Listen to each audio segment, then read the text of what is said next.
Подуване, запек, тежест. Всеки втори се оплаква, но почти никой не прави нищо реално по въпроса. Всички искат плосък корем. Никой не иска да чуе защо го няма. Всяка сутрин се надяваш, че днес ще се чувстваш по-добре, че няма да се поддута, че дрехите ти ще ти стоят добре. Но нищо не се променя, защото нищо не си променила. Здравето не се изчаква, то се влошава или се подобрява. Няма средно положение. Или действаш, или продължаваш да трупаш.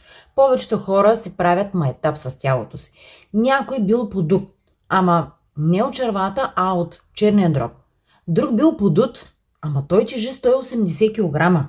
Извинявай, това не е подуване. Това е аларма за спешна промяна. И не мога да гадая с 2 думи в съобщение. Подута съм, дай нещо, имаш ли нещо ефтино?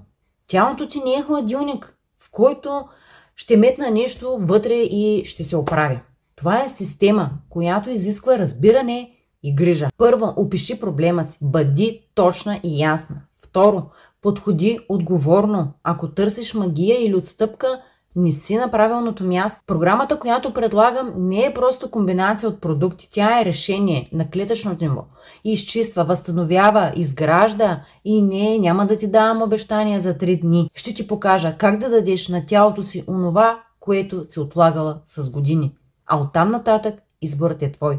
Да продължиш по стария начин или да започнеш да се чувстваш жива. За съжаление нямам вълшебна пръчка.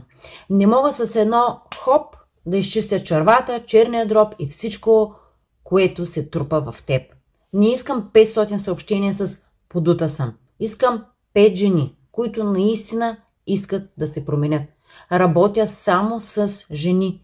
Мъжете, които ми пишат, не сте поканени, не сте целеви. Ако ти си жена, готова да поеме отговорност, пиши ми, ще ти изпратя програмата, ще ти кажа откъде да започнеш и само ако здравето ти е приоритет, а не последна точка в списъка с покупки.